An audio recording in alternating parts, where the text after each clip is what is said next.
നനവിൻ്റെ അംശം വേണം. ഡാം സ്കിന്നിലായിരിക്കണം ഈ സിറം ഉപയോഗിക്കാനുള്ളത്. അല്ല നല്ലോണം തുടച്ച് ഉണക്കി ആയിട്ട് അല്ല ഈ ഹൈലൂറോണിക് ആസിഡ് ഇടാനുള്ള. ഡാം സ്കിന്നിൽ ഇട്ടാൽ മാത്രമാണ് നമ്മുടെ സ്കിന്നിൽ ഡാം സ്കിൻ എന്ന് വെച്ചാൽ ഒരു നനവ്, വെള്ളമല്ല നനവ്, ചെറിയ നനവ് വേണം. അപ്പോൾ ആ മോയ്സ്ചർ കണ്ടന്റ് അതേപോലെ നിർത്തും.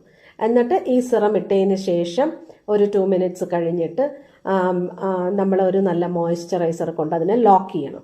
അപ്പോൾ എപ്പോഴും നമ്മുടെ സ്കിന്ന് നല്ലതായിട്ട് പ്ലം ആയിട്ട് ഇരിക്കും. ഓവറായിട്ട് സണ്ണിൽ ഇരുന്ന് ഇങ്ങനെയൊക്കെ നമ്മൾ നോക്കുകയാണെങ്കിൽ നമ്മുടെ നല്ല സ്കിന്നിന് നല്ല ഇലാസ്റ്റിസിറ്റി കിട്ടുകയും അപ്പോൾ നമ്മുടെ സ്കിന്ന് നല്ല തുടുത്തിരിക്കുകയും ചെയ്യും. അപ്പോൾ ഈ സ്കിന്ന് നമ്മുടെ ചെറുപ്പത്തിൽ എന്തുകൊണ്ടാണ് ഇതൊക്കെ നമ്മുടെ ബോഡിയിൽ ഉള്ളത് കൊണ്ടാണ് നമ്മുടെ ചെറുപ്പം പോലെ നമ്മൾ വയസ്സാകുമ്പം നമുക്ക് ഇതൊന്നും കാണാത്തത് കൊണ്ടാണ് ആ വ്യത്യാസം വരുന്നത്.